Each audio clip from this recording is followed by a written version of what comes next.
Top 4 kaikkien aikojen raiderit. Jos joku ei tiedä mikä raideri on, niin se on vähän niin kuin joulupukin toivellista, mutta artisteille tai bändeille.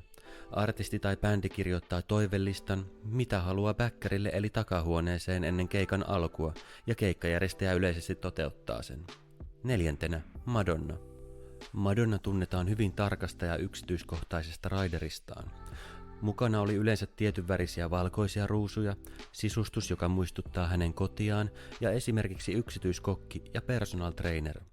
Yhdestä asiasta Madonna kuitenkin tunnetaan erityisesti raideristaan, ja se on hänen toiveensa saada WC-pönttö bäkkärille. Itse WC-pönttö ei ole erikoisuus, mutta Madonnalla on yksi ehto WC-pöntön suhteen, ja se on se, että sen tulee olla täysin uusi eli käyttämätön.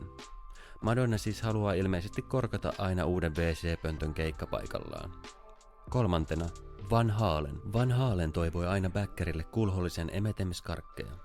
Kyseisellä kulholla emetemiskarkkeja on kuitenkin hieman yksityiskohtaisempi tarina ja sen myötä myös symbolinen merkitys. Emetemiskarkkien seasta tuli olla aina poistettuna kaikki ruskeat emetemiskarkit.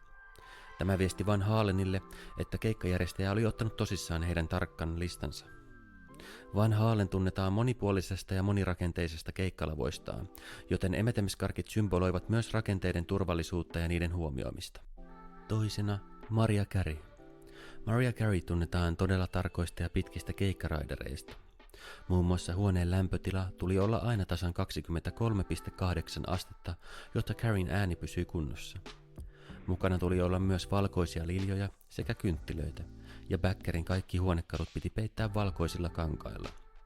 Huhutaan myös, että Mariah Carey oli joskus toivonut takahuoneeseen yhteensä 100 valkoista kyyhkystä ja 20 kissaa.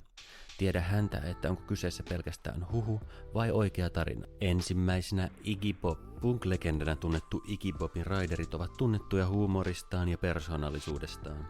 Raiderissa pyydettiin muun muassa Bobby-nimistä henkilöä, jolla on joko siisti hiustyyli tai siistit kengät, mutta ei molempia. Bändin tylsyyden estämiseksi pieni tai keskikokoinen rotta olisi hyvä lisä. Listassa pyydettiin esimerkiksi 7 lyhytkasvuista pukeutuneena samoin kuin Lumikkisadussa. Listassa saattoi olla myös mainintoja jotain, mitä te ette usko meidän pyytävän. Ja lopuksi aina maininta siitä, että mikäli raideria ei noudateta, he eivät ehkä edes huomaa sitä. Iggy Pop tunnetaan selvästi raidereiden kuninkaana ja hän on vakiinnuttanut oman legendastatuksensa tässä kategoriassa.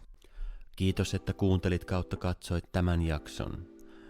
Jos tykkäsit, tykkää videosta ja seuraa. Nähdään seuraavassa jaksossa.